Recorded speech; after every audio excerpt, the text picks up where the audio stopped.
bonsoir à tous. Merci d'être venus pour donc cette table ronde sur le doctorat, où on va discuter du doctorat, de comment ça se passe, avec les visions de nos intervenantes. Donc, pour cette petite... pour cette... euh, Ouais, pour ça, ouais, pour tout ça. Donc, petite organisation de comment ça va se passer. Donc, on va laisser se présenter nos intervenantes. On va avoir un petit quiz sur WooClap.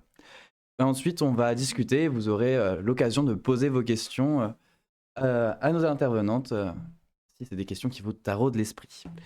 Donc, je vais laisser nos intervenantes se présenter. Vous avez juste à prendre le micro et vous lancer. Donc, qui vous êtes, quel est votre parcours et qu'est-ce qui vous a donné envie de faire une thèse? Un petit topo sur vous. Oui, je vais essayer d'être synthétique. Bon, c'est Patrizia Giannoni, maître des conférences en biologie. Et je suis pharmacienne à la base, italienne. Voilà, du coup, mon cursus d'études a commencé en Italie, où j'ai pris les diplômes des pharmaciennes. Et j'ai continué ensuite avec une thèse en pharmacologie et toxicologie. C'est vrai que c'était pendant les études de pharmacie que je me suis particulièrement passionnée à la pharmacologie de façon générale et plus particulièrement aux neurosciences, c'est vraiment, je veux dire. Et j'ai continué à la suite avec une expérience à l'étranger, aux États-Unis. C'était les professeurs qui étaient mon mentor pendant les périodes de la thèse qui m'ont toujours conseillé de faire une expérience à l'étranger comme une expérience formatrice. À l'époque, c'est vrai, je n'avais pas bien clair en quoi ça consistait. Aujourd'hui, je peux dire que c'était vraiment le cas. J'ai beaucoup apprécié ces types de conseils. Et après quelques années aux États-Unis, je suis arrivée en France, à Montpellier, à l'Institut de génomique fonctionnelle. J'ai continué mon travail dans les domaines principalement des neurosciences. Et après 6 ans, comme j'étais toujours passionnée par l'enseignement aussi, j'ai commencé à essayer de passer des concours pour mettre des conférences. Et bien sûr, ce n'était pas un succès les premiers essais, mais après 2 ans, oui. Et c'est depuis 2018 que je suis maître des conférences à l'Université de Nîmes. Du coup, maître des conférences, j'ai fait pas mal d'heures d'enseignement, à vrai dire, mais je suis très passionnée, c'est vraiment quelque chose que j'adore. Et j'associe à ça la partie recherche. Du coup, je peux dire déjà que l'équilibre entre les deux, c'est très difficile à avoir, c'est évident. Et je travaille actuellement dans l'équipe CROM. C'est une équipe transdisciplinaire qui traite plusieurs thématiques avec des approches très différentes et complémentaires et synergiques peut-être même dans certains cas. Et ma recherche actuelle, elle est focalisée sur les rôles des bactéries environnementales et leur impact sur les maladies neurodégénératives et plutôt des études de toxicologie, voilà, en général. On pourra en discuter plus, je pense, à la suite. Ce qui m'a donné vraiment envie, c'était des cours que j'ai suivis à l'université, que j'ai trouvé hyper passionnantes. Et j'étais toujours fascinée par les études. Et du coup, j'ai dit, si je peux trouver un travail dans ma vie où je peux continuer à étudier, ça sera vraiment ma passion. J'ai réussi à l'avoir. Du coup, je suis très contente aujourd'hui d'étudier ça. Bonjour, donc moi c'est Lucie Brelet, je suis doctorante en psychologie sociale environnementale, donc là je suis en 2e année de thèse. Alors moi j'ai choisi de faire une thèse, alors j'étais pas forcément attirée par la recherche dès le début, mais en fait j'ai fait un master de psychologie sociale environnementale à Nîmes et dans le cadre du master 2 on a un stage de fin d'études à faire. Et en fait, ma thèse est un peu la suite de ce stage. Donc, je me suis laissée porter par le sujet et je me suis laissée porter par l'opportunité du contrat doctoral en fait, qu'on me proposait. Donc maintenant, au final, je prends beaucoup de plaisir justement à prendre ce contrat et je le prends comme un contrat finalement, un peu un CDD de 3 ans et j'ai une mission de recherche à faire sur ce contrat-là. Donc je travaille sur les conflits d'usage en montagne entre différents acteurs d'un territoire et je travaille à la mise en coopération de ces acteurs-là face aux enjeux environnementaux et sociétaux qui vont faire face sur leur territoire. Donc voilà, après, j'ai pas plus d'éléments. Donc, Julie Calmette, je suis doctorante en design, co-dirigée en design et psychologie, donc rattachée à Project et à Psy ici. J'ai un parcours classique en design, pas forcément tourné très vers la recherche, mais du coup, j'ai voulu faire une thèse parce que mes expériences de mémoire, de master m'ont plutôt plu, et du coup, j'ai voulu me former à la recherche en design. Mon sujet avec le CHU de Nîmes sur le syndrome post-réanimation, donc un ensemble de problèmes qu'ont les patients et les familles après la réanimation. Voilà. Bonsoir, Moi, je m'appelle Manon Royer, je suis doctorante en STAPS, donc la première ici. Et après avoir fait ma licence ici à Nîmes en STAPS, donc j'ai fait un master à Avignon. Et en fait, l'arrivée en thèse, elle m'est un petit peu, on va dire, tombée dessus, dans le sens où j'ai fait un master en recherche ici. Et à la suite de ce master, on m'a proposé en fait de prendre la suite de la recherche que j'avais effectuée, et donc je l'ai fait. Mes recherches, du coup, elles sont au sein elles sont au sein du laboratoire APSI et elles portent sur un ensemble de processus psychologiques dont les perceptions liées au vieillissement. Et je regarde comment elles impactent le mode de vie des individus. Donc en fait, ma thèse, elle est en STAPS et elle a une belle coloration psychologie aussi. Bonsoir, Karine Weiss. Je suis ici peut-être aussi au titre de la direction de l'école doctorale, puisque je suis directrice de l'école doctorale depuis sa création, je ne sais plus en quelle année, 2016, 15 voilà, merci. Il y a ma mémoire qui me suit, qui me précède d'ailleurs, Marion, sans qui l'école doctorale ne serait rien. En vrai, c'est vrai. Donc voilà, j'ai participé à la création de cette école doctorale puisque elle a fait suite à la création de la première équipe de recherche à l'université de Nîmes, l'équipe Chrome, dont je fais partie comme Patricia et enfin, tout le monde sauf Manon à côté. Et puis bon, avant ça, j'ai fait une thèse aussi, il y a longtemps, il y a très longtemps, donc en psychologie sociale et environnementale. Ma thématique de thèse, c'était sur les stratégies d'adaptation et les relations interpersonnelles en situation extrême, en milieu confiné. Et ça portait donc les situations que j'ai étudiées, c'était les bases polaires en Antarctique et les simulations de vols spatiaux habités. Voilà, donc un peu particulier, mais c'était surtout très amusant. C'était un peu l'idée. Et à l'époque, donc, comme je suis très vieille, j'avais fait d'abord ce qu'on appelait un DESS, donc qui est un diplôme d'études spécialisées, supérieures spécialisées, merci, en psychosocial de l'environnement. C'était la première promo dans cette spécialité à Paris-Descartes.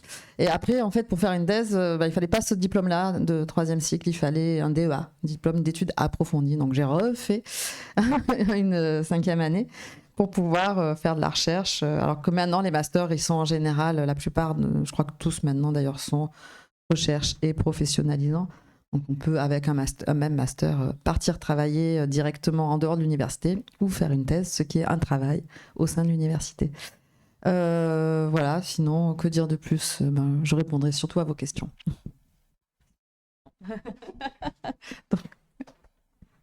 Bonjour.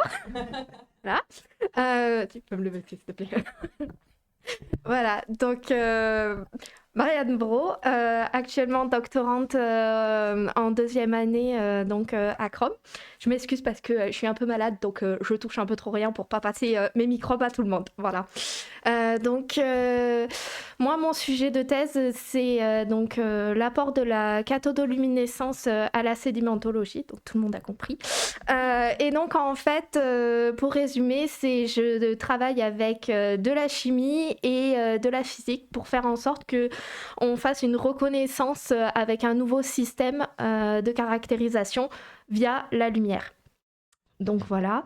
Et au départ, mon cursus est très très simple. Un master donc, en instrumentation spécialisée dans le nucléaire à Marseille.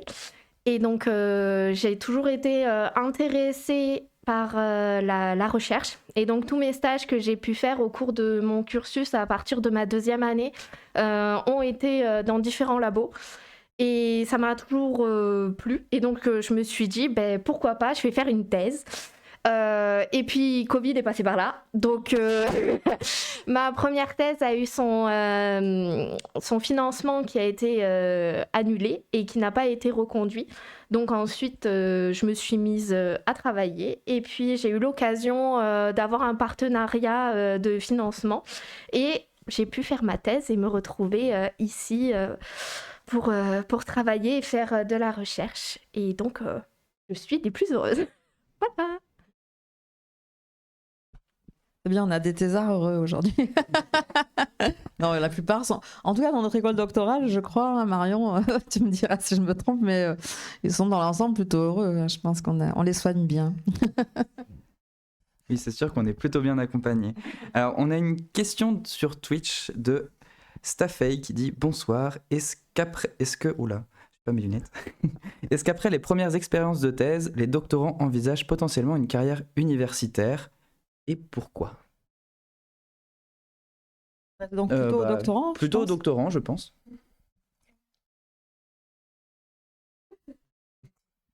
En plus, ça a été le sujet parce que ce midi, j'étais avec mes encadrants, puis on en parlait. Donc, alors, moi, je parle d'après de mon expérience personnelle.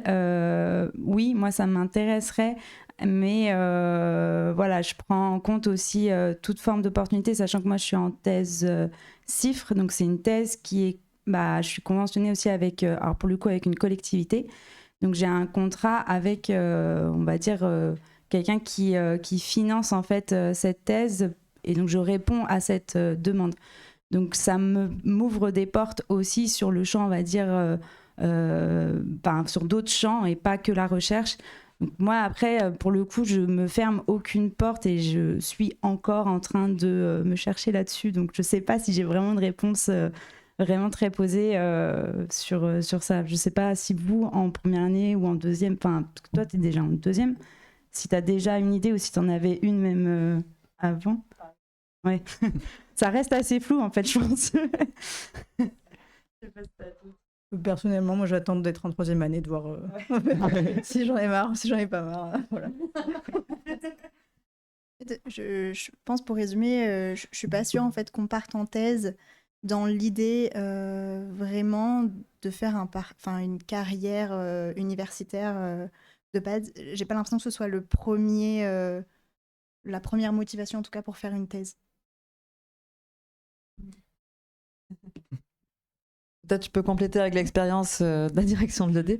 Je pense que ça a beaucoup évolué, cette histoire-là, depuis une quinzaine d'années. C'est-à-dire qu'avant, il y avait beaucoup d'étudiants qui partaient en thèse avec l'idée d'avoir ce cursus académique, de faire une thèse et rester dans le monde académique. Et puis, on leur a dit et redit que finalement, il n'y avait pas tant d'emplois que ça. Parce que c'est quand même un peu voilà, le parcours du combattant d'avoir un poste de maître de conférence à l'université ou de chercheur au CNRS ou autre organisme de recherche. Et donc, quand on voit les chiffres, alors je les ai plus en tête, mais c'est, je crois, 20% qui sont juste embauchés à la suite d'une thèse à l'université. Donc, c'est pas énorme. Effectivement, ça questionne ce qu'on va faire après. Et la plupart du temps, maintenant, les doctorants se laissent l'opportunité de voir venir, comme vous avez dit un peu, et vont peut-être affiner le projet au fur et à mesure, parce que déjà, si on tient sur la durée de la thèse sans craquer, ça veut dire que peut-être on est fait pour la recherche, sinon peut-être pas, parce que c'est quand même un métier où on travaille beaucoup seul, on est beaucoup seul face à son écran ou face à sa paillasse, même si on est dans une équipe. Voilà, il y a un travail de longue haleine, il y a plein de choses qui sont un peu en test lors de la thèse, et je crois que aujourd'hui, on a plus d'ouverture de la part des doctorants. Je parle beaucoup, non, ça va ? Oui, pardon, d'accord. C'est parti. Et il y a d'autres doctorants dans la salle, après, peut-être qu'ils pourront prendre la parole aussi. C'est un sujet aussi que j'avais abordé avec d'autres doctorants pour savoir un petit peu ce qu'ils voulaient faire après la thèse. Et par contre, moi, ce que j'avais remarqué, et je ne sais pas après si c'est vraiment... c'est juste un point de vue, mais j'ai l'impression que de plus en plus aussi de doctorants veulent un peu sortir du système universitaire parce qu'on a cette vision-là que c'est très contraignant et que justement, on va devoir enchaîner beaucoup de missions postdoctorales ou de mission ingénieur de recherche avant de trouver un poste fixe dans un laboratoire. Et en fait, je me rends compte qu'autour de moi, il y en a beaucoup aussi qui veulent rejoindre des bureaux d'études où un peu des choses qui vont être en dehors. Enfin, on va garder un côté recherche, mais d'être en dehors en fait du système universitaire. Je trouve ça juste moi un peu dommage, mais c'est mon point de vue, parce que du coup, de plus en plus, j'ai l'impression qu'on va sur des sortes de recherche privées, et je trouve ça un peu dommage dans le sens où quand après, par exemple, sur des territoires, des collectivités vont faire appel à des bureaux d'études, ces bureaux d'études, il y a le risque qu'on perde cette éthique de la recherche. On va répondre finalement à une demande et il va y avoir un peu cette concurrence qui va se créer. Et moi, c'était un sujet d'ailleurs qui me faisait un peu questionner sur tout ça. Et c'est vrai que quand on en parle entre doctorants, j'en vois de moins en moins qui vont vers le système universitaire. Et du coup, je ne sais pas ce que ça révèle, mais voilà, c'était un petit message. Mais on peut continuer justement. Ah, t'avais une... Non, juste pour dire aussi, je pense que c'est très discipline dépendant. C'est-à-dire que selon les thèses que vous portez, très certainement qu'il y en a qui sont plus à même d'être demandées en poste à l'université, d'autres pas.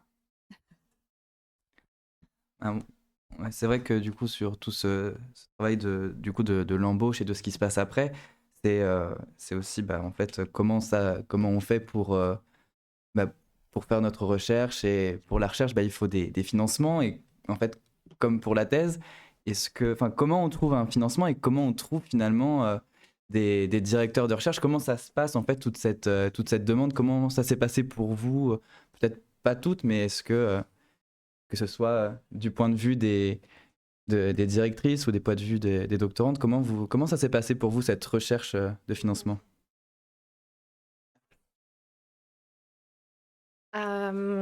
Alors moi, je vais pouvoir parler pour, entre guillemets, 2 cas. Donc le cas actuellement dans lequel je suis, en fait, c'est un partenariat donc, avec une entreprise et avec l'université, avec le laboratoire Chrome. Donc en fait, il y a une partie des financements qui viennent donc de France Relance, qui ont été accordés donc par l'État. Et l'autre partie qui est donc de l'entreprise. Ce qui rejoint un petit peu au niveau des financements donc, des thèses CIFRE, bien que je sois dans le cadre d'une thèse académique. Et pour le cas de ma thèse qui n'a jamais eu lieu, donc en fait, ça a été à la suite d'un stage où en fait, au fur et à mesure, j'avais mon encadrant en fait qui a monté un petit peu la difficulté au fur et à mesure et via nos discussions et autres, il trouvait que j'avais le petit truc, la petite étincelle, surtout la foi dans la recherche de la science en général. Et donc, en fait, il m'a dit, écoute, j'ai déjà de l'argent de côté qu'il y a au laboratoire. Est-ce que ça te dirait de faire une thèse? Et donc, bon, des fois, ça peut marcher, des fois, ça ne marche pas, surtout quand il n'y a pas le Covid. Donc voilà, il y a ces deux possibilités-là. Et il y a aussi donc, la possibilité de thèse CIF, mais Lucie, tu voudras peut-être en parler. Voilà, donc... Parce que du coup, ce soir, nos 4 doctorantes ont chacune un financement différent. Et donc, du coup, Marianne vous a présenté un type de financement et nos autres doctorantes vous en parler de leur type de financement spécifique. Donc moi, comme je l'avais dit, la thèse, elle a fait suite à mon stage de fin d'études. Donc en fait, pendant mon stage de fin d'études, on a fait aussi donc je travaille avec un syndicat mixte, le syndicat mixte du Mont d'Or qui est en Franche-Comté. Et dans le cadre de mon stage de fin d'études, on avait répondu à des appels pour justement trouver des financements. Et donc déjà, on avait fait ce travail-là. Mais bon, finalement, ça a fini par... on a conventionné CIF. Donc en fait, une CIF, ça va être une convention avec l'État, avec la NRT. Et en fait, je suis financée à 30% par l'État et je suis financée à 70% par les fonds que le syndicat mixte a trouvé. Donc en fait, 70% par les taxes remontées mécaniques de la station de ski du syndicat mixte Mont d'Or. Donc moi, c'est très précis. Mais c'est vrai que voilà, ces thèses-là, elles sont... voilà, c'est le syndicat mixte qui a cherché... on a fait la thèse... j'ai pas d'autres choses. Il y a d'autres financements. Moi, du coup, ma thèse est financée par la région Occitanie et par le CHU de Nîmes, 70% région, 30% CHU, et c'était une offre de thèse. Donc, je l'ai fait aussi comme Lucie après mon stage, mais c'est du coup une offre de thèse qui était sur un sujet un petit peu décalé de mon stage et qui a été ouverte à plusieurs personnes et j'ai candidaté, voilà. Moi, ma thèse, elle est financée par la région Occitanie aussi, mais sur un appel à projet que mes directeurs de thèse sur lequel mes directeurs de thèse ont candidaté. Donc, ils ont simplement créé le dossier et de la même manière que Julie, en fait, j'ai candidaté, même si du coup, ça m'a été proposé, mais sur la thèse qui était déjà financée, en fait. Donc, pour compléter, moi, ce que je conseille aux étudiants qui veulent faire une thèse, parce que je pense que la plupart de l'auditoire aujourd'hui est dans ce cas, c'est si vous êtes en master, que vous commencez à avoir l'idée de faire une thèse, rapprochez-vous des enseignants qui dirigent votre master ou que vous aimez bien et qui vont être les mieux placés pour vous indiquer quoi faire pour trouver un financement. Et en général, c'est l'enseignant chercheur qui va vous aider à monter le dossier, qui va vous aider à vous préparer, qui va peut-être trouver des financements pour vous ou vous aider à monter votre projet aussi. Parce qu'en fonction de votre discipline, en fonction du sujet, on va savoir, nous, vers qui on peut ou pas se tourner et quels sont les types potentiels de financement que l'on va pouvoir avoir pour votre thèse. Et par contre, c'est pas vous, étudiants, qui pouvez aller sonner à la porte de la région ou de Nîmes Métropole ou de la Fondation Maïf pour dire bonjour, j'aimerais bien faire une thèse, financez-moi. Ça marche pas. C'est plutôt l'enseignant-chercheur, enfin le chercheur c'est nous l'enseignant-chercheur avec sa casquette de chercheur qui prépare avec vous le dossier, qui sait qu'à ce moment-là, c'est le moment où il faut postuler. C'est à ce moment-là qu'il faut déposer le dossier, etc., les démarches à faire, etc. Et puis aussi, moi, par exemple, quand j'ai des étudiants que je sais qu'ils veulent faire une thèse, je sais que je n'aurai pas de financement sur ce sujet-là, parce qu'il faut que ça corresponde aussi aux axes de notre laboratoire de recherche, bien, je peux les mettre en contact avec mes collègues d'autres universités. Et c'est ce qui s'est passé, notamment cette année. Je suis ravie pour un de nos étudiants qui est brillant et qui a pu être embauché sur une thèse financée à l'Université de Lyon. Donc voilà, c'est des choses aussi où on peut accompagner les étudiants. Avec Théo, d'ailleurs, on l'a aidé à préparer son audition, enfin, son dossier, etc. Donc, même si ce n'est pas avec nous que vous allez travailler, on peut vous aider à trouver et à aller vers d'autres collègues qui seraient susceptibles de vous aider là-dessus. Question. Au-delà du financement et... Pour le Twitch. Merci. Je disais donc, au-delà de l'aspect du financement, comment on candidate à un doctorat, comment on se dirige vers un doctorat, comment on se prépare sur le plan administratif et sur le plan scientifique, parce que du coup je suis complètement paumé, j'ai envie de faire une thèse mais je ne sais pas par quoi commencer. Voilà. Alors du coup aussi, petite précision, on a juste un micro en moins que ce qu'on s'attendait, donc désolé pour le délai entre les questions et les réponses. Donc, je peux continuer pour répondre. Pour moi, c'est vraiment... Après, peut-être, Patricia, tu pourras compléter. C'est vraiment ce que je viens de dire. Rapprochez-vous de vos enseignants. Vos enseignants, si vous êtes déjà en master, peut-être, pour voir avec eux, dans votre discipline, quelles sont les possibilités en fonction du sujet qui vous intéresse, parce que si vous avez envie de faire une thèse, probablement vous avez déjà au moins une thématique, pas forcément un sujet précis en tête. Et donc sur cette thématique, qui travaille là-dessus? Est-ce que ici à Nîmes, il y a des enseignants qui travaillent là-dessus ou pas? Si c'est pas le cas, vos enseignants vont pouvoir vous diriger vers des collègues qui travaillent sur ces sujets, et donc à partir de là, vous allez pouvoir monter votre dossier. Ne montez pas un dossier tout seul, parce que vous saurez pas forcément bien le faire. On est là aussi pour vous accompagner là-dessus. Après, ça va dépendre. À Nîmes, il n'y a qu'une école doctorale, c'est celle qui s'appelle Risque et Société, que donc je dirige pour l'instant, et où la règle, c'est d'avoir une thèse financée. Donc c'est pour ça qu'on parle beaucoup de financement aussi aujourd'hui, parce que ça fait partie aussi des recommandations qu'on a eues du ministère quand on a créé l'école doctorale. Alors, toutes les écoles doctorales ne fonctionnent pas comme ça, parce que notamment à Paul Valéry, où il y a des écoles doctorales vraiment sur lettres et arts. C'est très compliqué d'avoir des financements sur certaines thématiques. Donc voilà, après, il y a des écoles doctorales où on est moins figé, on va dire, sur les questions de financement des thèses. Mais dans tous les cas, vraiment, il faut se rapprocher des enseignants qui vont vous aider à monter votre dossier, à construire votre projet, un projet qui est présentable pour des... Voilà. Mais si vous arrivez, nous, on reçoit à l'école doctorale plein de mails en disant « Bonjour, j'ai entendu parler de votre université ou de votre école doctorale et j'aimerais faire une thèse là-dedans. » Bon, en général, on les transmet quand la discipline existe, parce qu'en plus, parfois, elle n'existe même pas ici.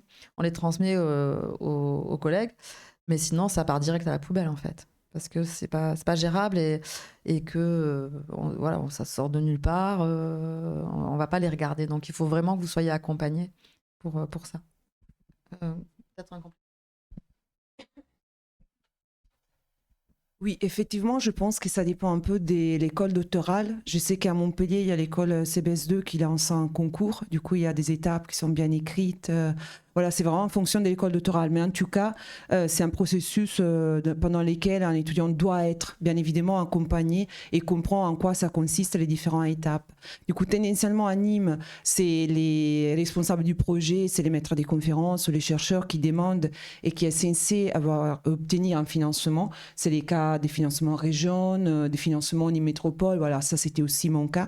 Du coup, quand j'ai obtenu ce type de financement, j'ai publié une offre des thèses et du coup, à ce moment-là, on spécifie dans cette offre des thèses, c'est ce qu'on souhaite recevoir. Par exemple, un CV avec quel type d'indication et après, on peut sélectionner sur la base du dossier pour un entretien oral et éventuellement inviter certains candidats les plus prometteurs ou prometteuses à se déplacer, venir à Nîmes. Voilà, c'est du cas par cas. Mais c'est sûr qu'il y a différentes étapes et je pense aussi en fonction de la discipline parce qu'on ne demande pas forcément les mêmes choses. Du coup, je pense là, vous êtes en histoire, il y a certaines spécificités qui ne sont pas les mêmes, par exemple en sciences de la vie, en biologie, voilà, dans différents domaines. Du coup, c'est vraiment les référents qui peuvent vous renseigner sur ça. Après, je ne me suis pas renseignée tout récemment, mais je pense qu'il y a aussi des financements que les futurs doctorants peuvent déjà demander à son nom. Je sais qu'au niveau européen, ça existe. Ce sont des bourses européennes. Je ne sais pas si en France, il y en a des spécifiques. Aux États-Unis, il y en avait aussi. À ce moment-là, c'est l'étudiant qui a les financements et qui décide dans quel laboratoire aller. Généralement, il monte un projet avec un laboratoire s'il a déjà sélectionné, mais les financements, c'est vraiment pour l'étudiant. Je ne sais pas si en France, ça existe ça, si c'est... Ok, bah du coup, non, pas pour la France, désolée. Il faut connaître quelqu'un qui a déjà les financements, je corrige. Du coup, mais vous pouvez quand même contribuer à, du coup, c'est dans ce sens-là, contribuer à écrire un projet qui après sera demandé avec un responsable, un référent, voilà, c'est les mettre des conférences ou autres, mais vous pouvez participer à cette partie-là. Du coup, il faut considérer aussi les temps que ça peut prendre. Par exemple, dans un cas, j'avais une candidate très prometteuse pour une thèse, mais en fait, on a dû attendre la réponse, la validation du financement, et au final, ça l'a découragée. Ça risque d'arriver aussi. Du coup, renseignez-vous aussi sur les temps des réalisations, entre les temps des accords pour un financement et les temps qu'on va vraiment recevoir les financements. Il peut y avoir un délai. Du coup, renseignez-vous sur les différentes étapes. Ça, je pense, c'est fondamental. Ça risque d'être un peu frustrant si on n'est pas au courant en tout début.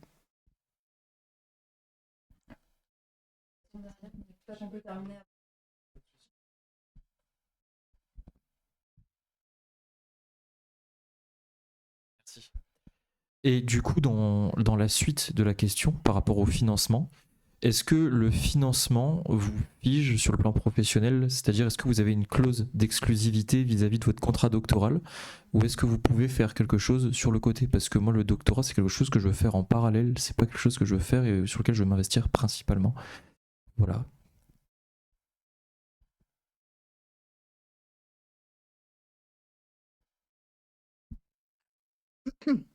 De ce que je sais, non. En revanche, pratiquement parlant, mener de front 2 activités quand on veut faire une thèse, à moins que ça vous dérange pas si elle dure 6 ans et que vous trouviez les fions pour qu'elle dure 6 ans, c'est difficile, hein.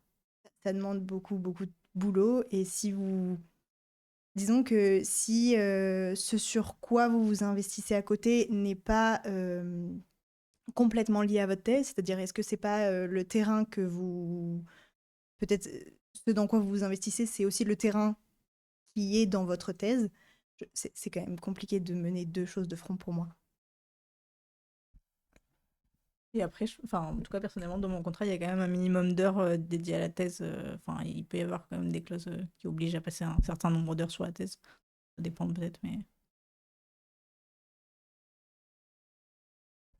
Je me permets de prendre la parole, je suis doctorante aussi. Ça n'a pas du coup été mis en avant parce que c'est pas la philosophie de l'école doctorale. Du coup, effectivement, selon les disciplines, je crois que c'est le cas de certaines sciences économiques, histoire, langue vivante, peut-être aussi littérature, des thèses en fait qui sont autofinancées. Donc en fait, il y a une activité professionnelle principale et la thèse, c'est le temps de loisir. Donc voilà, je pense que c'est en fonction de vos disciplines, ça peut valoir le coup de vous renseigner sur ce qui se pratique le plus. Sinon, aussi pour parler, donc moi je suis en psychologie et j'ai quand même connaissance, là c'est vraiment école doctorale dépendant, labo dépendant, des connaissances de collègues qui sont psychologues et qui ont décidé de mener une thèse parallèlement à leur activité de psychologue. Il y a des ponts qui sont pratiques parce que ça fait des terrains en fait, de recrutement de participants. Donc ça reste quand même thématiquement, disciplinairement cohérent. Mais voilà, c'est pour compléter un petit peu. Oui, donc ce que je disais, c'est que dans notre école doctorale, on est parti sur une philosophie de thèse financée. En fait, c'est ce qui nous avait été demandé au départ à la création de l'ED. On a un peu assoupli cette règle-là, effectivement, parce qu'il peut y avoir des cas où les thèses sont autofinancées. Et donc, peut-être ça pourrait être votre cas, avec vous travaillez à mi-temps et vous êtes inscrit en thèse à mi-temps. Donc, pour les gens qui travaillent à côté, on peut avoir une inscription à mi-temps, ce qui fait que la thèse peut se faire sur 6 ans au lieu de 3 ans. Et c'est effectivement, quand je disais dans les écoles doctorales, lettres et arts, où il y a peu de financement, parce qu'on ne trouve pas de financement pour faire dans les arts ou dans des trucs de très littérature appliquée, etc. C'est compliqué de trouver des gens qui veulent financer ça. Donc, ça se fait beaucoup plus souvent. Voilà, vous êtes en histoire, si j'ai bien compris. Donc, oui, en histoire, potentiellement, j'imagine que c'est le cas aussi, que les thèses sont moins souvent financées. Donc voilà, à voir là-dessus. Peut-être pas bloqué sur la question du financement. Eugénie, il y a une question derrière. Et juste après, on aura une question de Twitch.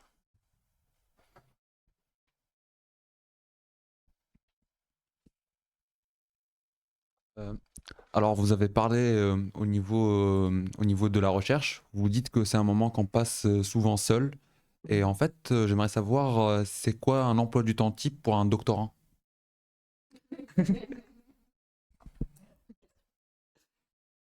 Alors non, c'est pas du tout une question bête. Non, mais vraiment, c'est une question très intéressante. Mais du coup, on rigole parce qu'il y a vraiment des emplois du temps très différents en fonction des disciplines. Alors, on va dire que par rapport à celle des sciences, on pourrait dire que l'emploi du temps, c'est entre guillemets le plus strict. C'est faux, complètement, puisque en fait, on est complètement dépendant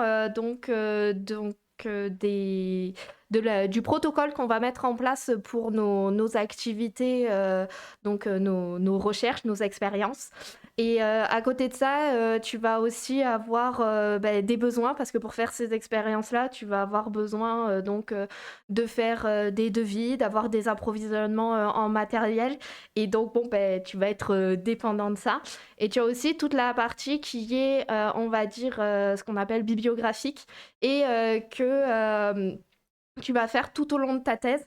C'est pas spécifique qu'aux sciences et qui te permet en fait de savoir qu'est-ce qui a été fait, qu'est-ce qui est fait en cours et ce que toi tu vas vouloir avoir envie d'apporter pour faire avancer la science. Donc des fois le matin tu fais un peu de biblio, en même temps tu peux avoir, moi par exemple faut que j'aille dans le vide, donc j'ai ma pompe qui doit tirer. Et comment dire que ça se fait pas en 5 minutes. Donc le premier truc que je fais, je commence à mettre en place mon expérience. Ensuite, elle reste sur le côté. Et puis après, je m'occupe du reste, donc de ma bibliographie, où j'écris un nouveau protocole en me disant « Ah, je vais plutôt essayer ça parce que je pense qu'au niveau de mon expérience, ça va être mieux. » Et donc, c'est toujours un aléa et autres. À certains moments, tu vas discuter des fois avec tes collègues professionnels, donc moi, avec l'entreprise ou en même temps avec le laboratoire, et où ces échanges, en fait, vont des fois te permettre de dire « Ah ben, la voie que je pensais prendre là pour mes expériences, ben, en fait, c'est pas le bon jeu. Il faut que je change mon point de vue, etc. » Et en fait, toutes ces discussions-là qui sont au cours de ta journée vont te permettre de faire avancer ta réflexion et donc ton travail ensuite derrière. Donc tu ne peux pas avoir quelque chose de vraiment bien cadré. Il y a des fois où tu vas avoir du mal à travailler pendant la journée et d'un coup tu vas avoir une lumière et tu vas être à 21h en train de taper sur ton ordinateur. Alors qu'en fait, pendant toute la journée, t'étais là, tu te disais, mon Dieu, mais j'arrive pas à travailler, ça sort pas, ni quoi que ce soit. Il faut pas que ça bloque, en fait. Tu dis, bon ben voilà, c'est comme ça arrive. Il y a des bons jours et il y a des mauvais jours. Voilà, et puis ça passe. Ne pas négliger le café, ça aide. Du coup, pour répondre aussi, c'est que il y a plusieurs choses à prendre en compte dans une thèse. Déjà, ce qui a été décidé d'être mené pendant ta thèse, c'est-à-dire les études que tu vas décider de mener, bah, c'est très dépendant, ça va faire que ton emploi du temps va changer. Ensuite, il y a potentiellement des heures d'enseignement que tu vas donner. C'est doctorant dépendant et aussi directeur dépendant, puisqu'il y a des directeurs qui acceptent et qui encouragent le doctorant à faire des heures d'enseignement, d'autres pas, même si c'est 64 heures par an en tant que doctorant. Ensuite, moi je prends l'exemple de ma thèse par exemple, mais je vais mener une étude, et notamment une où je demande à des participants d'être appelés en appel téléphonique. Et c'est potentiellement des gens qui travaillent. Donc les heures où je vais leur demander de m'appeler, bah, c'est pas des heures où ils travaillent, donc c'est des heures où bah, pas des horaires de bureau, quoi. En fait, c'est extrêmement dépendant de ce qu'on fait dans notre thèse finalement.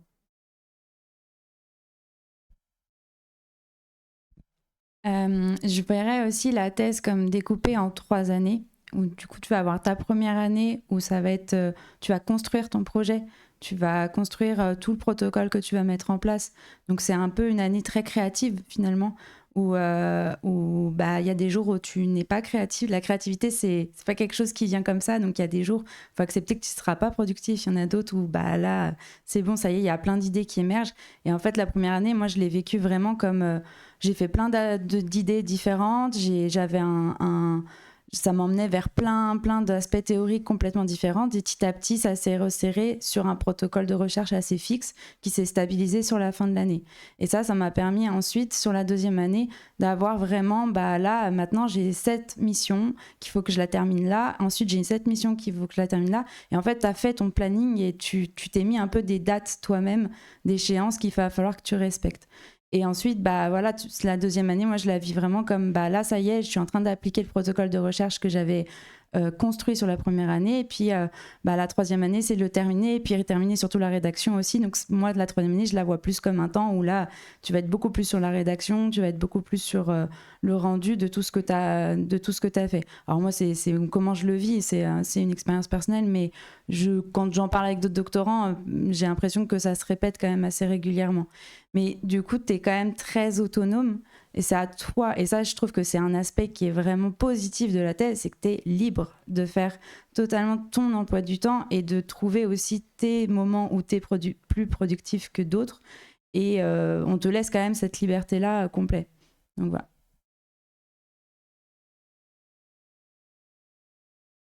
Peut-être si, en fonction du domaine, il peut y avoir quelques contraintes. En sciences, nous en avons par exemple pour l'accès au laboratoire. Et c'est pas, voilà, ça dépend aussi des instituts. Du coup, c'est vrai, il y a cette liberté, on demande assez d'autonomie. C'est un atout de la thèse, développer la propre autonomie. Après, il peut y avoir, voilà, quelques différences en fonction aussi de la discipline, mais c'est certainement quelque chose qui est extrêmement positif et risqué aussi si on ne sait pas trop gérer son propre temps, mais c'est quelque chose qu'on apprend. Et après, il y a aussi des comités de suivi tous les ans. Du coup, généralement, on fait un planning de la thèse qui a eu les financements, a dû déclarer en fait quel est les plannings première, deuxième année, troisième, voilà, un planning qui tienne la route. Et après, c'est ce qui arrive souvent, c'est que ces plannings changent parce qu'on rencontre des difficultés qu'on n'avait pas prévues. Du coup, je pense pouvoir dire pour la plupart, il n'y a pas un CSI de la première année qui respecte les plannings. Deuxième année, c'est souvent les cas. Et en troisième année, on se rend compte qu'on avait visé trop haut, on a réduit les objectifs, voilà. Ça dépend si c'est un sujet déjà développé au laboratoire et du coup, c'est les continuums d'un sujet qui est déjà relativement connu. Si c'est un sujet qui vient de commencer, voilà, il y a plein de cas différents, mais il y a des étapes importantes. On appelle ça un CSI, peut-être Karine peut dire plus, mais c'est un comité de suivi où il y a les directeurs des thèses ou les directeurs des thèses. Et en comité, on peut choisir combien de membres en font partie, qui surveillent un peu ce qui se passe. C'est un point important à faire pour voir si on est dans la bonne direction ou pas. C'est vrai que souvent, on a une première année dans laquelle on commence généralement avec beaucoup d'études bibliographiques pour bien connaître les sujets, et du coup poser les bases. Peut-être dans cette partie-là, d'autres questions peuvent être soulevées et du coup il y a un peu la liberté aussi du doctorant ou de la doctorante de proposer peut-être un peu rediriger partiellement les sujets des thèses dans les limites du possible. Du coup c'est quelque chose de dynamique, c'est pas quelque chose de figé, c'est vraiment au doctorant ou à la doctorante de contribuer à développer. En général, en tant que doctorante, on récupère un sujet, mais après on peut les transformer, on fait quelque chose en fonction de qui développe ces sujets. Du coup, c'est très passionnant et il y a des étapes pendant lesquelles voilà, des experts nous donnent des conseils, suivent, et du coup, on peut rediriger si on s'est trompé de direction ou on peut donner des conseils pour améliorer voilà, les développements de la thèse. Obligations peut-être. Sur le déroulé de la thèse, effectivement, il y a ce comité de suivi individualisé, donc CSI, qui est obligatoire tous les ans, à partir maintenant de la première année, c'est-à-dire à la fin de la première année. Et puis chaque année, pour l'inscription, c'est obligatoire d'avoir ce comité de suivi individualisé qui permet de faire le point. Donc on y invite au moins un chercheur extérieur, et puis en général un chercheur en interne, et ça permet de présenter ses travaux, et ça peut être aussi un moment hyper intéressant où on a un point de vue extérieur sur sa thèse, en disant bah ouais, pourquoi t'as fait ça, pourquoi pas plutôt aller vers ça, c'est intéressant mais peut-être on aurait pu, voilà. En tout cas c'est vraiment enrichissant, et nous, on l'avait mis en place à l'école doctorale dès le début, et puis après, il y a les différents arrêtés ministériels qui obligent maintenant à le faire. Donc, et la façon dont on l'a mis en place, ça marche bien, parce qu'on a fait en sorte que ça soit vraiment utile aux doctorants. Je pense que c'est plutôt un moment positif. Donc ça, c'est vraiment une obligation aujourd'hui pour toutes les écoles doctorales. Et après, un autre moment dont personne n'a parlé, c'est la formation doctorale. Donc, faire une thèse, c'est aussi suivre une formation doctorale. Il y a 120 heures dans chaque école doctorale fixe des règles, mais en gros, c'est à peu près toujours pareil, hein, à quelque chose près. Mais il y a 120 heures de formation obligatoire à faire pendant la thèse, donc c'est pas énorme hein, sur les 3 ans, mais ça peut être plus si besoin. Et on va définir ensemble, le doctorant, sa direction et la direction de l'école doctorale, qui va être suivi. Donc là, il y a une convention individuelle de formation qui est mise en place. Et l'idée, c'est que on profite pour continuer à se former, quoi. Parce que c'est une formation par la recherche et pour la recherche. Donc on est toujours en formation, et ça, il ne faut pas l'oublier. Et c'est aussi vraiment l'opportunité de pouvoir suivre des formations. On peut se former sur le sujet spécifiquement. Donc avec Patricia, on avait mis en place une formation spécifique pour une de ses doctorantes, pour Jeanne, qui avait besoin d'une formation particulière pour maîtriser une méthode. Et après, ça peut être une formation à l'orthographe. Oui, effectivement, j'ai fait une formation d'orthographe, d'accord. J'adore le faire rougir. Ça ça marche bien. Ou à l'anglais, ou autre chose. Donc, tu voulais... Non. Donc, juste avant de redonner le micro à la salle, on a donc 2 petites questions sur Twitch. Une où vous pourrez peut-être répondre plus rapidement. Un message de LGreco19 qui nous dit « Salut tout le monde, pour rebondir sur ce qui a été dit, je suis en train de lancer un bureau d'études avec des amis et j'aimerais faire une thèse en parallèle, en utilisant mon travail comme financement et comme sujet. Pensez-vous que c'est possible? Merci et dédicace au PSE. »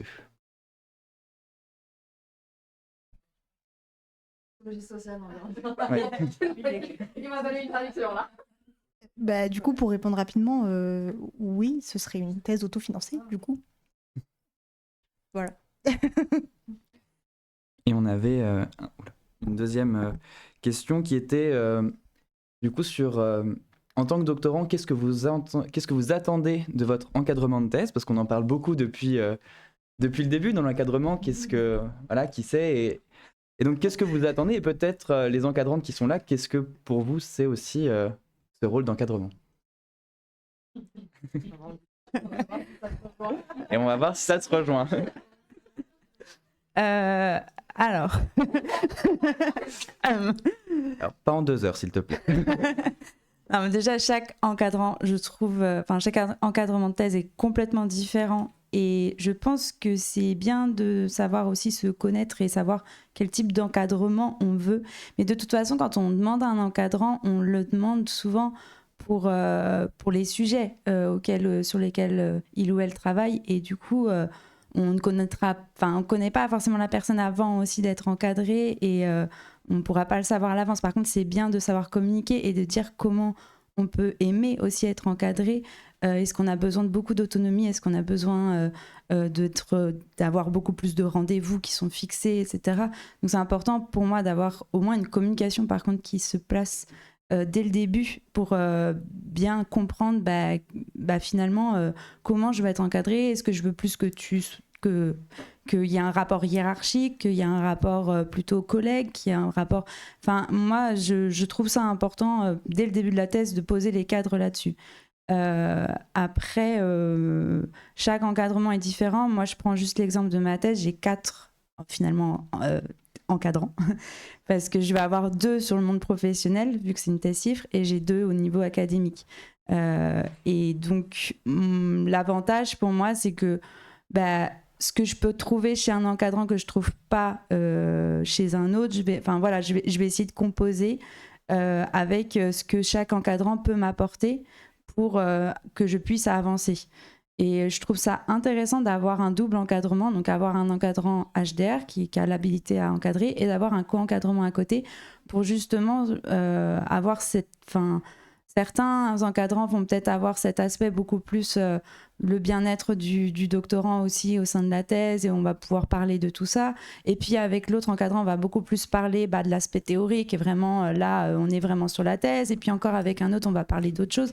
Et je trouve ça important d'avoir, de pouvoir être complémentaire comme ça et de se retrouver. Mais après, c'est à composer avec le type d'encadrement qu'on peut avoir. Et qui veut... Oui, pour répondre rapidement, moi c'est surtout un encadrement méthodologique et scientifique, quoi. C'est exactement ça. C'est aussi ce que souvent me répètent mes directeurs de thèse, c'est que finalement, en fait, on est les spécialistes de notre propre sujet de thèse, mais eux sont les spécialistes de la recherche scientifique et de la méthodologie et de tout ça, en fait. Et donc, ils sont là pour, nous diriger dans la méthodologie de la recherche sur lesquelles nous, on n'est encore que des tout petits. Et aussi pour nous épauler sur les choix qu'on va devoir faire durant toute la thèse, finalement.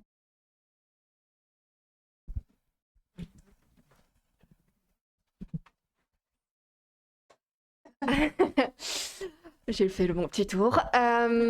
Je dirais que moi, avant tout, j'ai eu pas mal de collègues qui ont fait des thèses dans d'autres écoles doctorales. Certains, ça s'est bien passé. D'autres, ça s'est pas bien passé. Pas du tout. Et très souvent, c'était à cause de l'encadrement et surtout par un manque de communication. Donc surtout, moi je dirais, il faut que le sujet vous plaise, mais il faut que l'encadrement, vous n'hésitiez pas à vraiment creuser et voir qui sont les personnes qui sont en face de vous, parce que ils vont vous apporter quelque chose, mais vous aussi, vous allez apporter quelque chose par votre travail. Et la thèse, c'est quelque chose qui est avant tout humain. Peu importe la discipline, c'est vraiment un partage qui est vraiment humain et qui a besoin de faire une communication. Que ça soit du point de vue personnel ou professionnel, parce que les deux, à un moment donné, ils vont interférer l'un avec l'autre. C'est-à-dire que votre travail que vous allez faire en thèse, ça va prendre du temps. Vous n'avez pas forcément des horaires qui sont précis. Et donc, à partir de là, ça va forcément impacter votre vie personnelle. Et des fois, la vie personnelle, il peut se passer X ou X raisons qui font que ça va mal. Vous êtes dans le mal. Et ça va forcément se répercuter sur votre travail. Et il va pas falloir se dire je vais culpabiliser, ou vous n'avez pas réussi un de vos rendus que vous aviez convenu avec votre encadrant. Et bien à ce moment-là, faut pas hésiter à le dire en disant voilà, ça va pas. Et parce que très souvent quand ça se passe mal, c'est que en fait tout le monde garde pour soi. Et ça fait monter la mayonnaise. Et puis à un moment donné, on va se le dire, ça va pas passer. Donc voilà, moi je sais que comme j'ai la double casquette, à la fois avec les professionnels et à la fois avec le côté recherche. Et c'est vrai que c'est vraiment un avantage parce que tu peux en fait, entre guillemets, changer de point de vue et prendre ce dont tu as besoin, la compréhension que tu cherches ou le cadre que tu as besoin qui va t'être imposé en plus. Donc à ce niveau-là, il faut vraiment pas négliger le côté encadrement et surtout la communication. Ouais, c'est vrai que je trouve aussi qu'il y a un aspect affectif quand même dans la relation doctorant et directeur de thèse, n'est-ce pas Théo? Il rougit encore. Non, parce que c'est quelque chose qui se fait sur la durée et que forcément c'est une tranche de vie quoi, pour le doctorant surtout, et qu'à un moment donné... Non, mais c'est vrai, nous, on en a eu. Voilà, moi, je fais soutenir ma 13e thèse là au mois de décembre, donc voilà, ça fait plein de tranches de vie. Donc finalement, ça a moins d'importance que quand j'ai fait moi-même ma thèse, que c'était ma tranche de vie à moi, quoi. Voilà. Mais en tout cas, c'est vrai que il y a une relation qui se noue avec les doctorants qui est importante, qui fait partie de cet aspect humain et qu'il ne faut pas négliger. Moi, il y a j'ai des étudiants de master qui me disent j'ai envie de faire une thèse et puis je sais que je pourrais pas les supporter 3 ans quoi. Parce que c'est juste, ils sont peut-être brillants, ils sont peut-être plein de qualités, mais ça, ils m'énervent. Il y en a, ils m'énervent des fois, des gens. Et c'est normal, on peut pas aimer tout le monde, non? Mais c'est bien de le savoir aussi. Donc mais voilà, après, l'expérience fait que je peux avoir un peu cette lucidité et que ça marcherait très bien avec quelqu'un d'autre et que c'est mieux comme ça pour tout le monde. Mais après, on peut aussi avoir des doctorants qui arrivent d'ailleurs, qui viennent pas de mon master et que je vais découvrir et puis ça marche très bien ou pas. Mais voilà. Mais c'est vrai que cet aspect-là, il faut pas forcément le négliger. Et moi maintenant, pratiquement toutes mes thèses d'ailleurs que j'ai encadrées, elles sont en codirection. D'abord parce que, comme l'a dit, c'est Lucie qui disait ça tout à l'heure, c'est vrai que c'est pratique parce qu'on a souvent besoin de plusieurs types de compétences. Donc là, le fait d'être en codirection, moi, il y a des compétences que j'ai pas et mon collègue va les avoir. Et on va pouvoir se compléter. Et pour le doctorant, c'est hyper riche d'avoir cette codirection. Et puis, il y a des moments où on est moins dispo aussi, parce qu'on n'est pas tout le temps au top, et puis parce qu'on a plein d'autres choses à faire. Et donc là aussi, c'est moins culpabilisant pour nous, encadrants, d'avoir quelqu'un d'autre sur qui on peut se reposer. On peut le moment où le doctorant ne peut plus le voir, on va pouvoir, non j'exagère, mais quand vraiment on sature, on va pouvoir passer la main aussi, enfin, voilà, sur ces aspects affectifs aussi, ça peut être intéressant. Mais en tout cas, quand c'est possible, quand le sujet s'y prête, je trouve ça vraiment bien d'envisager potentiellement des co-encadrements. C'est bien pour tout le monde, en fait. Voilà. Qui voulait parler? C'est Patricia. Juste une petite précision dans mon expérience personnelle, ce que j'ai trouvé plutôt chouette, c'est qu'au moment où le projet était déjà concrétisé, pardon la visio, le projet était déjà concrétisé et avant de commencer, j'ai eu un entretien en fait où l'enjeu c'est de poser un peu les attentes de chacun par rapport au déroulement de la thèse. Du coup, j'ai pu avoir les attentes de ma directrice et de mes co-encadrants vis-à-vis de moi. Bon, moi du coup j'ai un peu séché parce que j'étais un peu dans le flou, pas plus forcément énoncer des attentes, mais en tout cas il y a eu ce temps-là. Et du coup, si c'est chouette, je pense de le provoquer à un moment donné en début de thèse. Patricia n'a pas encore répondu à cette question. Est-ce que tu souhaites ajouter quelque chose?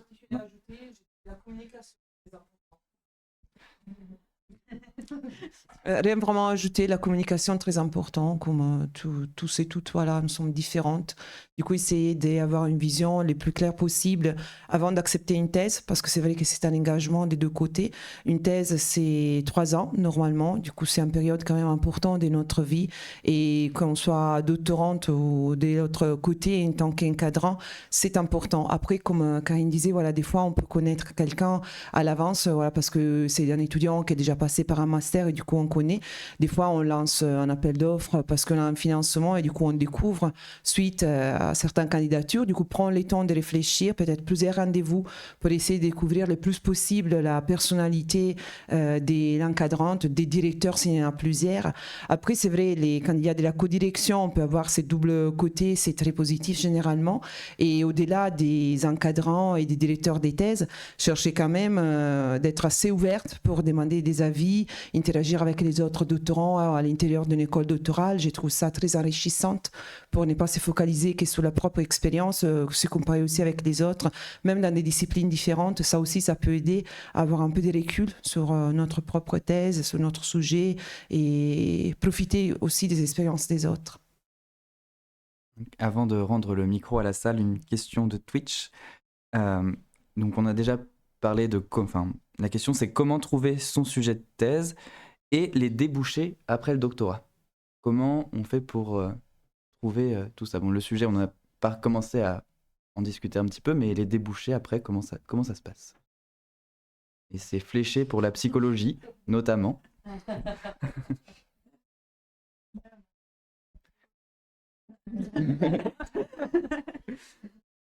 Pour le sujet, si je reviens très vite fait là-dessus, il y a soit des offres de thèse, donc on répond à une offre, il y a soit on a déjà une idée du sujet, donc comme on a dit, on peut aller déjà demander à des encadrants sur comment trouver les financements et puis comment construire un petit peu ce sujet. Et puis on a, moi par exemple, ça a été la suite du stage qui finalement, le sujet s'est auto-construit avec moi et avec le syndicat mixte avec qui je travaille. Et du coup, on a trouvé les financements avec l'entreprise. Après, il y a d'autres formes. Pour les débouchés, donc c'était axé surtout psycho. Surtout psycho, mais je pense que c'est intéressant Après pour la tout le monde thèse, de savoir. Débouchés, pour le coup, moi qui suis en thèse CIFRE, autant je peux aller, donc après la thèse, autant je peux me lancer dans une carrière universitaire. Dans ces cas-là, je vais essayer de trouver un postdoc, donc une mission postdoctorale. Et pour le coup, continuer aussi à... moi, par exemple, je m'intéresse à un sujet en particulier, donc peut-être continuer à me spécialiser dans ce sujet-là jusqu'à peut-être trouver une place dans un labo qui me correspondrait.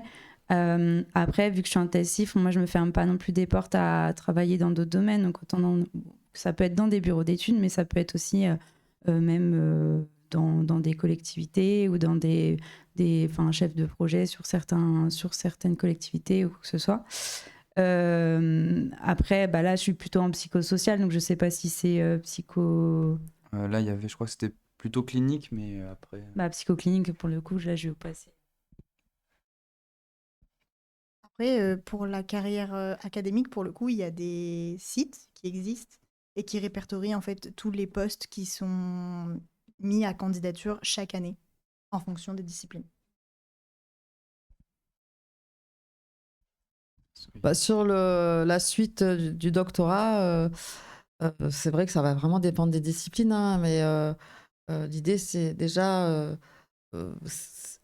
si vous êtes, enfin, si la recherche d'emploi elle est en dehors du monde académique, en dehors de l'université, en dehors des centres de recherche, on a finalement cette expérience du doctorat, c'est une expérience professionnelle qu'on peut vendre et qu'il faut vendre en tant que telle, c'est-à-dire que c'est pas une hyper spécialisation. Il faut pas le voir que comme une hyper spécialisation dans un sujet hyper précis, quoi. C'est aussi une expérience professionnelle où on a développé des compétences et c'est une première expérience, c'est un CDD de 3 ans. Si on a eu une thèse financée ou de plus, voilà, enfin après ça va dépendre comment, mais voilà, c'est un CDD de 3 ans où on a travaillé sur un projet avec de la recherche, etc. Donc il y a aussi ça à garder en tête, c'est-à-dire que finalement à la sortie du master, peut-être on avait déjà des portes ouvertes et puis là on en aura d'autres parce qu'on a cette expérience en plus et c'est comme ça qu'il faut le voir en fait, ce doctorat en termes d'expérience professionnelle aussi. Donc ça, pendant le doctorat, la formation doctorale vous aide aussi à faire ça, à réfléchir à ça. Il y a notamment des formations qui sont récurrentes, hein, qui existent tous les ans, qui s'appellent les doctoriales, et qui sont des immersions d'une semaine dans un endroit avec d'autres doctorants, d'autres disciplines, d'autres écoles doctorales, où on fait faire des projets aux doctorants. Et le but, c'est de les amener à réfléchir à leurs compétences hors discipline. C'est-à-dire, moi, j'ai fait une thèse en psycho, par exemple. Qu'est-ce que j'ai développé comme compétences? Qu'est-ce que je peux apporter à une entreprise? Qu'est-ce que je peux apporter là, dans cette semaine d'immersion, dans ce projet? Et comment mes compétences que j'amène dans ce projet, elles vont se combiner aux compétences de quelqu'un qui va faire une thèse en sciences dures? Et comment ces compétences-là, ensemble, elles vont amener un projet spécifique à se développer. Donc voilà, ça, il y a des choses comme ça qui existent, qui sont de la formation justement hors discipline pour s'ouvrir et comprendre que finalement, bah, ah ouais, j'ai quand même... j'ai appris ça, j'ai développé cette compétence, je suis capable de ça. Il y a plein de choses que je sais faire que je ne savais pas faire avant. Et c'est vraiment une expérience professionnelle et ça, c'est important de le voir comme tel si on ne veut pas se sentir coincé quoi, à la fin du doctorat. Que vous avez des questions dans la salle ou est-ce que je continue avec les petites questions qu'on a en préliminaire? Non? Donc, petite question, mesdames. Est-ce que dans la thèse, vous voyez des grosses difficultés? Comment vous vivez ces difficultés et comment vous les surmontez? Et puis, du coup, pour les encadrantes, est-ce que vous voyez des doctorants galérer sur des points spécifiques? Et avez-vous des petites solutions à ces problèmes finalement? Elles sont parfaites, elles n'ont pas de difficultés. Bah, si, non, mais Les doigts dans le nez. non, mais bah, si, il va y avoir peut-être justement faire avec l'incertitude et les calendriers qui changent et essayer de, à chaque fois de se réadapter, voir qu'on n'a pas fini quelque chose à temps et essayer voilà, de pas perdre le souffle et d'être. Moi, je dirais que c'est pas une énorme difficulté dans le sens où on est accompagné, donc en fait, t'es pas non plus tout seul face à ta montagne.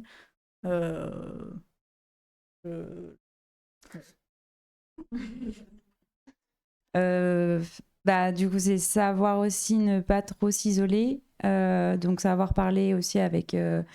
oui, vous serez avec d'autres collègues qui sont doctorants, donc qui vivent aussi, même s'ils sont dans d'autres disciplines, ils vivent aussi les mêmes expériences que vous. Donc, c'est important de continuer à parler, de pouvoir échanger, d'avoir des moments de pause où, voilà, la thèse, c'est un travail, donc il y a aussi du temps pour soi. Et puis, je voulais rajouter un truc tout à l'heure, mais là, je viens de l'oublier.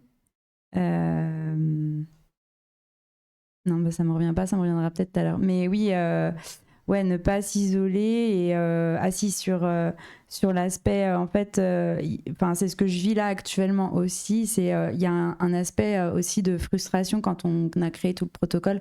Il y a un moment donné où on ne va pas pouvoir finalement tout faire. Et ça, c'est assez frustrant. Donc ça, c'est aussi un moment qui n'est pas agréable quand on ne va pas pouvoir faire tout ce qu'on avait prévu de faire et qu'il va falloir justement, comme tu as dit, de se réadapter et de savoir du coup retomber sur ses pattes et puis du coup vite recréer quelque chose d'autre quand on va avoir des limites sur le terrain, qu'on va avoir des choses qu'on n'avait pas prévues. Donc ça, c'est beaucoup d'imprévus aussi, la thèse. Et voilà, après là, je vois pas trop...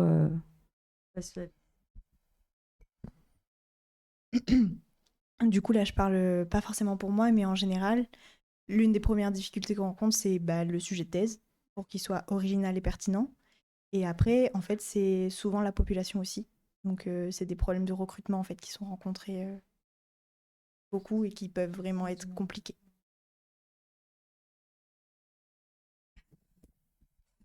Alors, moi, dans les doctorants que j'ai suivis jusqu'à maintenant, là où j'ai vu, moi, la difficulté, parce que ça, après, ça, c'est des choses, on sait que c'est surmontable, on va trouver des plans B. Et voilà, on peut. C'est un peu le symptôme de la page blanche. C'est se mettre à écrire, à rédiger. Donc, ça peut être compliqué. Et c'est vrai que moi, j'essaye de demander aux doctorants dès la première année, rédiger la partie théorique, rédiger ce qu'on peut au fur et à mesure. Ce qu'ils ne font pas toujours, même si on essaye de les forcer à le faire. Mais du coup, moi, je suis rassurée quand je vois que je commence à avoir un premier jet de quelque chose, même s'il faut le reprendre, même si c'est pas bon, même si s'il y a plein de choses imparfaites, forcément, c'est le premier jet. Mais voilà, pour moi, les blocages, les plus gros blocages auxquels j'ai dû faire face en tant qu'encadrante, c'était vraiment le blocage au moment de la rédaction. C'est un peu peut-être le moment où on doit se dire, bon, allez, il faut y aller. Il faut finir, quoi. Voilà, donc ça, je crois qu'à un moment donné, il y a ce côté-là où se dire que la thèse, en fait, une thèse, si on n'a pas un impératif qui nous oblige à la finir, on ne la finira jamais. Parce qu'on aura toujours des choses à ajouter. Hein, je ne sais pas si les autres encadrantes sont d'accord avec moi, mais moi, si j'avais pas eu besoin de gagner ma vie après la thèse, j'y serais encore, je pense, en train ce serait plus une thèse, ce serait autre chose, mais ce serait l'œuvre de ma vie. Mais voilà, j'aurais eu besoin de 6 mois de plus pour finir ce que je voulais faire, mais peut-être que 6 mois après, j'aurais eu besoin d'encore 6 mois. Voilà, et en fait, c'est pas comme ça que ça va se passer. Et donc, je crois qu'il y a une espèce tu parlais de frustration, hein, finalement, la thèse, je crois que c'est plein de frustration aussi. C'est plein de joie, mais c'est plein de frustration aussi, et puis il faut les accepter.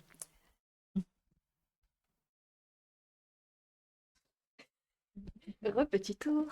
Moi, je vais parler de mon cas. Hein, ça sera le plus simple.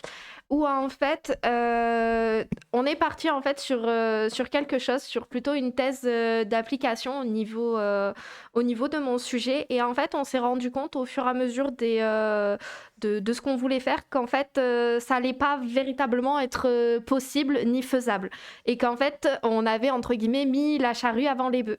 Et donc, en fait, je me suis retrouvée où en fait, on a dû reformuler un petit peu mon sujet de thèse et donc partir entre guillemets sur autre chose.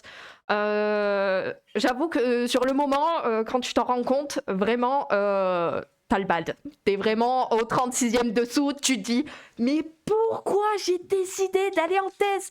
Qu'est-ce qui m'a pris ?» Et en fait, après, tu te dis non, je veux toujours le faire parce que déjà, t'as travaillé pendant 1 an, c'est pas pour rien. Et ensuite, tu te dis, il y a toujours quelque chose qui est toujours positif et que tu vas pouvoir récupérer, peu importe dans quel domaine tu te trouves. Et donc, en fait, faut jamais lâcher. Et pareil, pour rebondir sur le fait de devoir écrire, c'est vrai que c'est difficile et de devoir sortir quelque chose, de devoir faire des résumés et de mettre, entre guillemets, ton travail, il va être jugé. Et c'est vrai que cette partie-là est difficile et faut vraiment se mettre et s'obliger à rendre quelque chose, même si tu sais que ça va ça va devoir être tout repris. Et à ce niveau-là, il ne faut vraiment pas hésiter à discuter avec son encadrant ou avec les autres doctorants ou son directeur de thèse, parce que c'est comme ça en fait qu'on avance le mieux, quoi.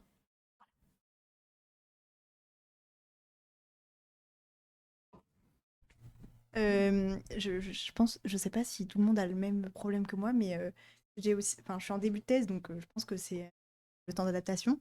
En fait, il faut que j'accepte que ça ne s'arrête jamais.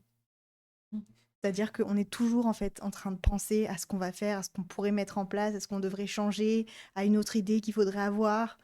Et ça c'est enfin moi je suis là à ce moment d'ajustement où je dois accepter que en fait ça s'arrête jamais.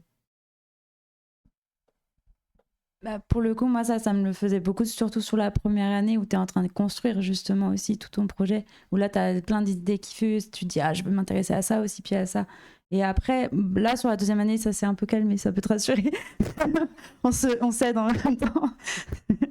Et je voulais aussi rajouter un truc justement aussi sur... en tout cas, on parle de nos expériences personnelles. On peut avoir tendance aussi à se comparer aux autres doctorants, où ils en sont dans leur thèse, et moi je suis en retard, et comment je fais. Et donc mes encadrants, je vous dis un petit truc que mes encadrants m'ont dit aussi, éviter de se comparer, parce que c'est les encadrants qui vont savoir aussi où vous en êtes, si vous êtes en retard ou non. C'est eux qui vont juger si vous êtes en retard ou non. Et chaque thèse est dit complètement différente aussi. Donc ça, c'est aussi un aspect moi, qui m'avait mis un petit peu en difficulté. Puis je sais pas si pareil, si c'est partagé, mais voilà. Laetitia qui n'a pas encore pris la parole sur les difficultés. C'est vrai, je partage complètement cet avis. Une thèse, c'est une expérience professionnelle, de vie personnelle, humaine, et on ne peut pas vraiment généraliser. Du coup, noter les points de difficulté, c'est difficile, c'est vraiment spécifique à chaque doctorant et doctorante. Mais je pense que les moments de frustration, il faut les considérer, parce que sinon, ça ne serait pas une thèse, en fait. Une vraie thèse, c'est quelque chose qui forcément pose des questions qui sont difficiles à répondre. C'est ça les buts aussi, les défis quand on accepte une thèse. Et du coup, forcément, on risque d'avoir des moments de frustration. Du coup, il ne faut pas se dire, si jamais j'ai rencontré des difficultés, pour moi, c'est en tout cas ma vision, il faut les mettre à l'ordre du jour. Il va certainement y avoir des difficultés, des moments de rediscussion peut-être d'un sujet, mais ça fait partie de l'évolution d'une thèse. Du coup, ça, pour moi, il faut l'accepter dès les débuts. Et du coup, faire face à ça, il faut être extrêmement solide, parce que tout le monde a des moments de fragilité, des faiblesses, c'est tout à fait humain. Il faut se dire qu'il faut passer au-delà de ça et avancer, finaliser, c'est ce qu'on a commencé. Mais chaque individu est un cas à part, du coup on ne peut pas forcément généraliser. Je pense que dans une thèse, on peut retrouver aussi des faiblesses qu'on peut peut-être déjà détecter au niveau des licences et masters. Voilà, une thèse, comme on est plus en autonomie et on est plus poussé comme niveau, tout ça va être accentué. Du coup, si on connaît déjà un peu nos points faibles, une thèse, ça va les faire ressortir. Du coup, c'est quelque chose sur lequel, à mon avis, il faut travailler et anticiper les choses. Et il faut beaucoup de travail. Voilà, il n'y a pas de secret. Du côté des doctorants, du côté des encadrants, on a aussi des formations pour encadrer les doctorants. Du coup, je l'ai suivi personnellement. Mais là aussi, il y a eu plein de conseils très utiles, effectivement. Mais après, on ne peut pas les appliquer de façon standardisée aux différents doctorants. J'ai encadré 5 thèses co-encadrées, voilà, et co-dirigées. Et franchement, ce sont tous des cas complètement différents. Du coup, la même attitude ne va pas marcher de la même façon avec les différentes personnes. Et il faut trouver un équilibre entre doctorants, encadrants, et c'est quelque chose qui s'est construit au fur et à mesure. Et pour ça, il faut que les deux parties collaborent ensemble. Merci pour ces éclairements. On a une question du chat de Twitch qui nous dit, John Davon qui nous dit « Bonsoir, merci pour cette conférence. Je me pose une question sur le double encadrement en psychologie. » En même temps, on est les meilleurs. Est-il possible d'avoir 2 encadrants de 2 laboratoires ou facs différents si c'est opportun par rapport à la thématique? Merci beaucoup, belle soirée. Je me permets de répondre oui, complètement. Il faut juste, il me semble que la personne qui a l'HDR habilitée à encadrer soit du coup dans le laboratoire, si je dis pas de bêtises, du doctorant auquel la thèse sera rattachée. Mais sinon, le co-encadrant peut être dans un autre laboratoire. Après, n'hésitez pas à me dire si je dis des bêtises, quoi. Non, c'est tout à fait ça, mais on peut avoir 2 encadrants qui sont les 2 HDR. Donc les deux peuvent être habilités à diriger des recherches. Donc voilà, c'est... Et après, dans ce cas-là, le choix du laboratoire de rattachement peut se faire... Merci.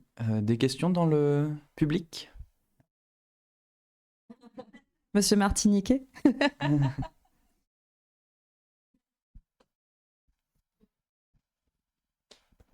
Merci Eugénie, merci Karine, pardon.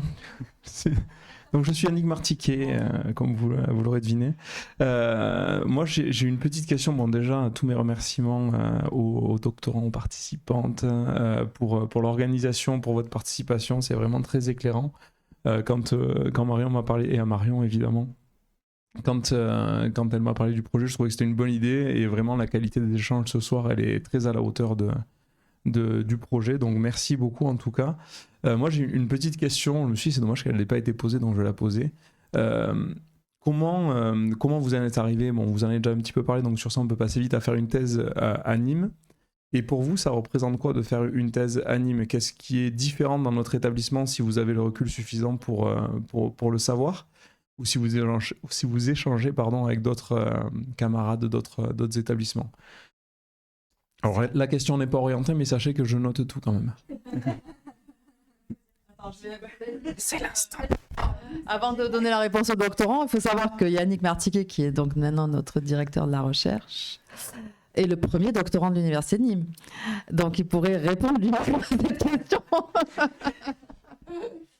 Je ne peux pas répondre à cette question puisque je suis en première année de thèse et que je n'ai vu que Nîmes.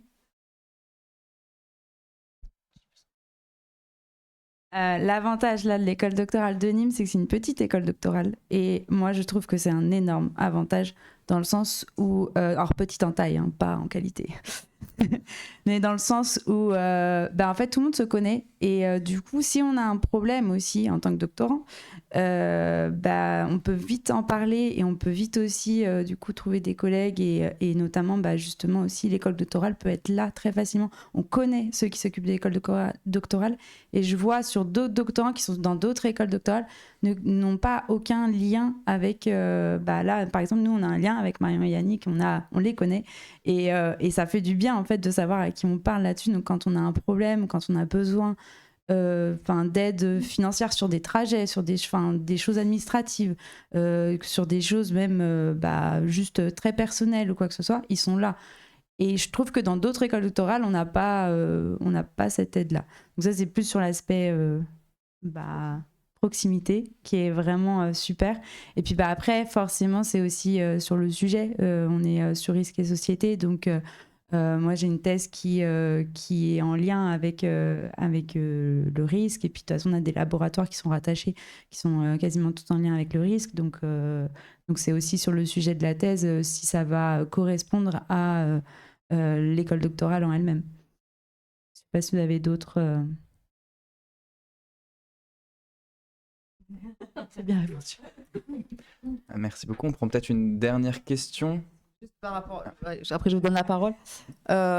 Sur l'école doctorale, effectivement, donc on a salué la gestionnaire de l'école doctorale, Marion Evandilov, plusieurs fois, mais pour avoir été dans des comités d'évaluation d'autres écoles doctorales dans des plus grosses universités, c'est souvent une femme, la gestionnaire de cette école doctorale, donc...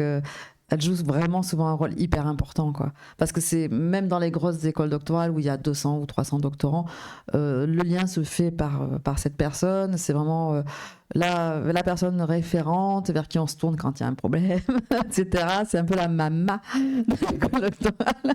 Donc c'est vrai que pour nous ici, c'est encore peut-être plus flagrant parce que la petite taille de l'établissement et de l'école doctorale vont encore plus dans ce sens-là, mais c'est vraiment une personne clé, quelles que soient les écoles doctorales. Et en plus, voilà, elle a, voilà. On est là pour Marie.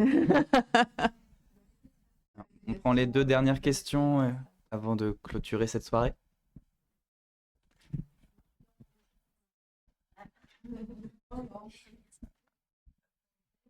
je voulais vous demander, est-ce que cette expérience de doctorat, ça vous donne envie de poursuivre dans le domaine de la recherche? Est-ce que vous trouvez ça passionnant et vous projetez à continuer en tant que chercheuse ou pas?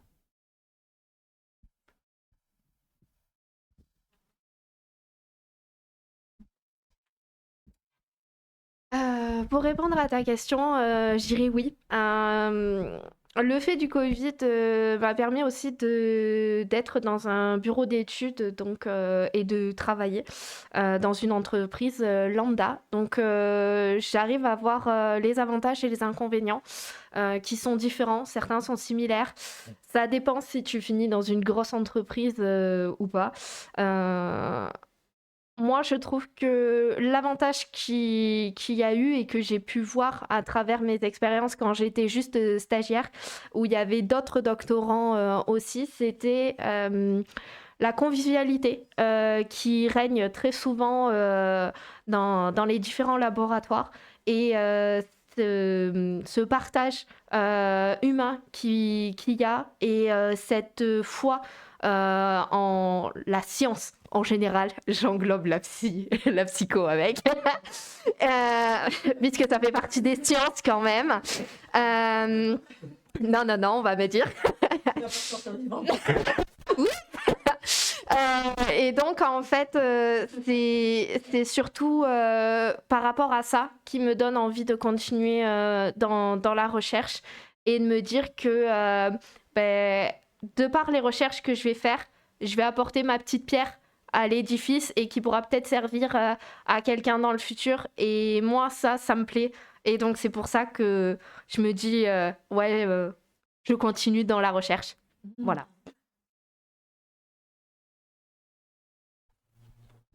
Personnellement, comme on a dit tout à l'heure, oui, mais en même temps, je me laisse ouvert à une carrière professionnelle hors académique. C'est, je pense, de voir aussi que ça te plaise. Moi, personnellement, je sais que ça me plaît, mais je sais qu'il y a aussi des contraintes comme dans tous les métiers. Et du coup, de voir, c'est l'occasion de voir la thèse, justement, les contraintes et les avantages pour voir ce qui te va aussi. Donc. Honnêtement, j'en sais rien. Et je crois que peut-être que jusqu'à la fin de la 3e année, je ne saurais toujours pas. Je pense que moi, je vais me laisser porter par les sujets. Je sais que j'aime sur les sujets sur lesquels je travaille. Et après, je verrai sous quelle forme de contrat j'arrive à trouver comment travailler sur ces sujets. Mais il y a juste une contrainte, en fait, si j'ai envie de travailler dans la recherche, qui me fait peur, moi, personnellement. C'est le côté devoir enchaîner des post-docs ou des missions de 2 ou 3 ans avant de trouver une place dans un laboratoire. Et ça, je dois avouer que ça demande aussi de vouloir bien bouger, en fait, et de plus...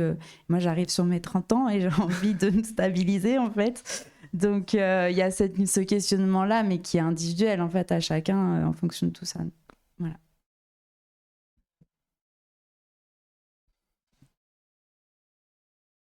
On avait une dernière question. Alors, la question est, pour les personnes du chat, combien on est dans l'école doctorale à Nîmes? Marion vient de souffler la réponse. Voilà, c'est Marion qui sait. Il y a 41 doctorants inscrits actuellement chez nous. Oui, en fait, j'allais dire une 50aine parce qu'effectivement, l'école doctorale, elle est co-accréditée avec l'école des mines d'Alès, qui s'appelle maintenant l'IMT, Alès. Et donc, il y a 11 doctorants inscrits à Alès et 41 ici à Nîmes, donc partagés sur 3 laboratoires. On a parlé de Chrome, de APSI, et il y a le laboratoire Project aussi pour le design. Voilà, donc... Juste, du coup, bon, c'est une petite école doctorale, mais à 41, on pourrait peut-être pas dire que tout le monde se connaît bien. Mais en tout cas, on travaille sur des sites en fonction des disciplines, c'est réparti. Donc, par exemple, sur Vauban, on est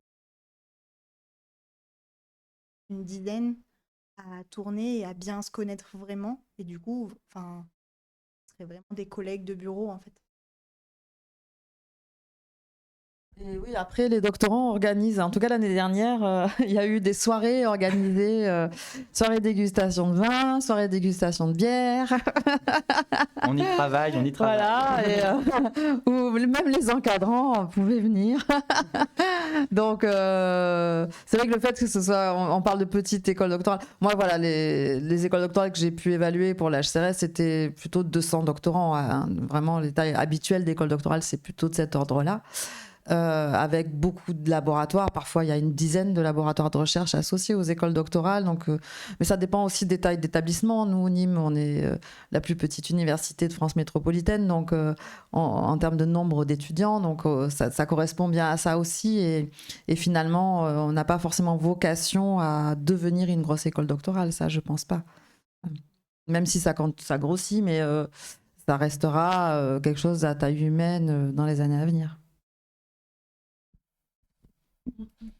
Si je peux rajouter, je sais que justement on rend jaloux certains doctorants de d'autres écoles doctorales parce que nous on a les journées des doctorants, les Olympiades.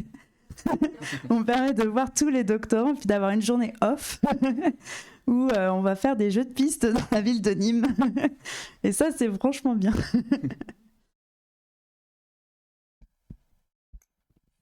Bah, merci à tous d'avoir suivi cette soirée. Merci donc à nos 6 intervenantes. Merci Marion d'avoir soutenu pour toute l'organisation, pour d'avoir géré en fait l'organisation administrative et beaucoup plus. Merci à Tom et Yannick d'avoir géré tout le chat Twitch et merci du coup à tous les viewers de Twitch pour leurs questions et d'avoir été particulièrement nombreux ce soir. Et merci à vous, cher public, cher public en délire, d'être venu ce soir pour cette table ronde, pour ces interactions avec vous. C'était fort plaisant. Merci beaucoup.